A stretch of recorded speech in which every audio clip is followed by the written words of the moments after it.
I'm losing light and the will to live, but yes, continue licking your empty dog food bowl.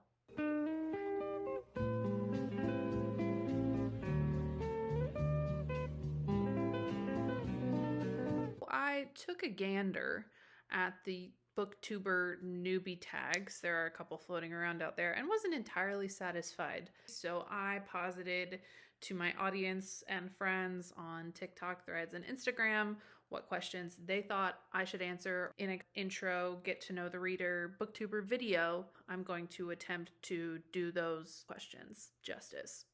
Wow! My friend Dodo asked the question, how you got into reading, or like reader history would be fun. I grew up in a household where I was raised almost exclusively with educational toys, so I was encouraged to become a reader from a young age. But I do regret to inform you all that it really kicked off when Harry Potter started coming out. But also, I am trans and somewhat reformed in that respect now, although I was recently introduced to and devastated by all the young dudes. So completely reformed? IDK. I was also raised in the Baptist church. Shout out to my mom for like fighting with horrified evangelical Christian parents who couldn't believe that she let me read about witchcraft. She said, well, at least my child reads. Does yours? And then towards the tail end of middle school, beginning of high school, I was introduced to romance and read a lot of paranormal romance, some historical, some contemporary. For a while there, I was really into comic books and graphic novels and fantasy and sci-fi. And then towards my later 20s, I returned to romance, my home country. And now I read mostly romance, but also am gravitating a lot towards nonfiction, especially that has like a radically political lens of any sort, and some fantasy, some YA, and that's kind of my condensed reader history, I guess. My friend Justine asks, top 3 series of books or an author that you were obsessed with at age 10. So when I was 10, it would have been the year 2001. I think the books that were top of mind for me were obviously Harry Potter. I think the first handful were out by that point. Series of Unfortunate Events. Similarly, I think the first 2 or 3 were published. Chronicles of Narnia, and was getting into things like The Phantom Tollbooth and that weird genre of true crime for kids that was very popular at the moment. Think of something like Face on the Milk Carton. I think those were mostly my jam at that point in young Mallory's life. Ray Lee from TikTok asked a couple of questions, starting with, show me the oldest book in your collection, old as in published or oldest you've had, either way. Or both. I basically don't have any of the books I grew up with in my possession, and also I'm like a chronic declutterer. I will get rid of things very easily. So most of the books I have on my shelf are relatively new. As far as published date goes, I don't want to do that research, but I can tell you what I think are the oldest books that I've just like owned for the longest. And I think that title probably officially goes to these Batman Beyond serials I got at a comic book convention like 11, 12 years ago at this point. And it's the first 7 in this Batman Beyond series. Honestly, I've had to like tamp down my hunger for comic books because at this point in my life, I really don't like having physical books that I haven't read. And I almost never get the impulse to actually just go browse a bookstore anymore because of that. I like my bookshelf to kind of be like my trophy shelf of like, here are the books that I've read and loved and decided to mount on my wall. I haven't been as much in comic book world as I used to be, and I think I like cleansed half of my collection, which was interesting, sad, and annoying because comic books are actually pretty difficult to rehome because a lot of thrift stores won't take them, neither will public libraries, in many cases, you have to like find people specifically who want to take them off your hands, or shops that want to sell your stock, which is highly dependent on what you actually have on hand. So my comic book collection has shrunk quite a bit, and does not get a lot of love, but these are a fun little memento that I have from ye old days. And then if we're going strictly or technically for the book version of that category, I have this book, Lonely Werewolf Girl by Martin Millar, that I bought in like 2016, I think. I used to live in Oakland, and there were a couple of comic book shops in Oakland and San Francisco that I really enjoyed.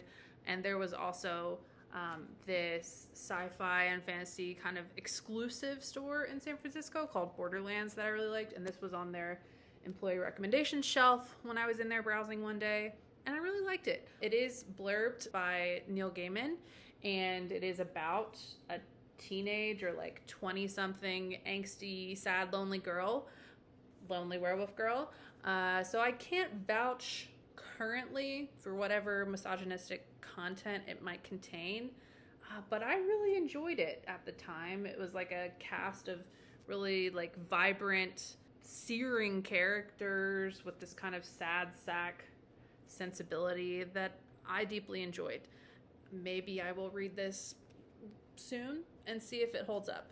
Who knows? My friend Bex asked over on Instagram, what 4 characters are influencing your style at the moment? And considering Bex and I are basically only internet friends, and I'm only ever wearing clothes that are not real clothes, I can only assume that they're asking about my writing, because Bex is an author who knows that I'm working on a few different projects at the moment. There aren't specific characters that are inspiring me, really, but I think certain authors or books have planted some seeds in my brain about choices I want to make, tones I want to explore, concepts I want to give some air. One of the books I am writing is a small town contemporary romance set in a southern town where everyone is queer and hates the cops, because that's what real rednecks would do.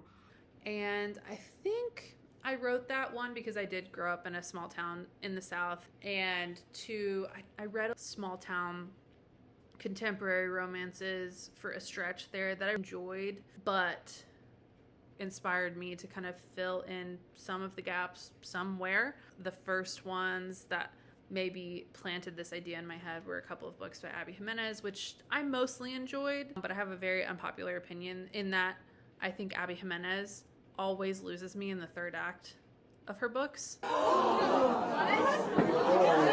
need to leave! But I read her most popular ones, I think, and I really liked the world she built in this small town, where like the larger cast of characters outside the couple and the town itself were like just as integral to the story and your understanding of it as the main couple was. And I thought that was really important. But I also thought that there was like not enough there in some ways, and I wanted to maybe do my own spin on that.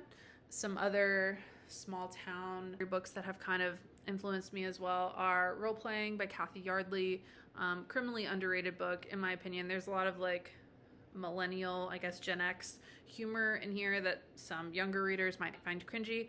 I really loved it, particularly liked again how the town itself became like really important to the world building and the story, but also how Kathy Yardley gave these older characters, older than we normally see in most popularly written and consumed romance on the market for sure, the opportunity to explore these like life changes and navigating relationships that we generally only see from the perspective of characters much younger than they are, even though these kind of ebbs and flows happen to everyone. And then I guess like just for honorable mention, but I am notoriously a huge fan of the Tooth and Claw series by Heather Gare, and the first book in that series has a big small town component as well.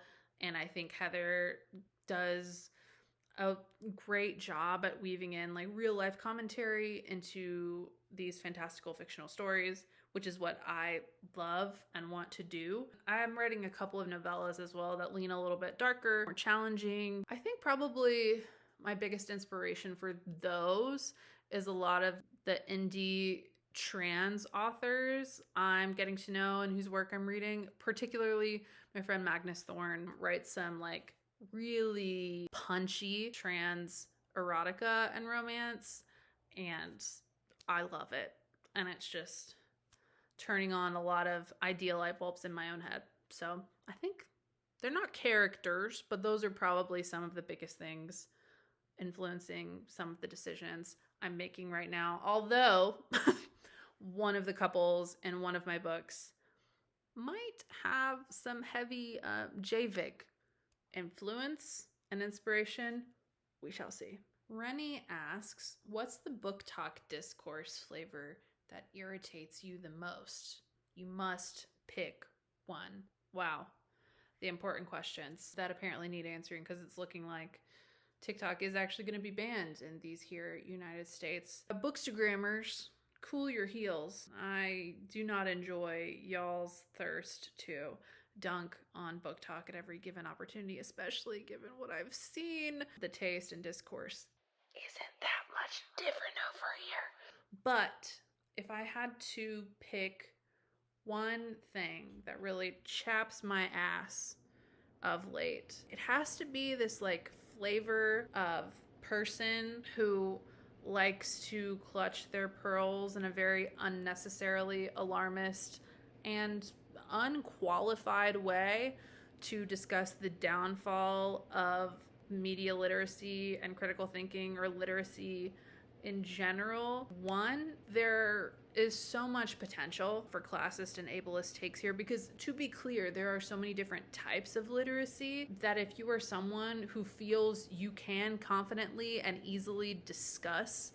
literacy rates or whatever you perceive literacy crises to be, I already have a hard time trusting you, because it's such a broad and sensitive topic that impacts so many systemically oppressed and marginalized people. That just rubs me the wrong way, especially because the people who like to get up on their soapbox about this in particular are often the same people whose critiques or reviews of books often reveal gaps in their own understanding of the media they're consuming.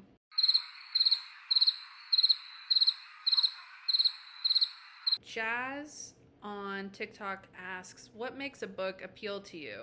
Parentheses, reviews, blurbs, author posts, cover, etc., etc. So I am, I think, in a not necessarily small camp worldwide, but I think on like the book internet of people that I actually really do read and pay attention to blurbs, because I think you can actually learn a lot of what to expect from the writing inside of the book by reading those blurbs, especially if you read a lot of independently or self-published or small press published books. The authors are usually the ones like specifically tailoring and editing those, right?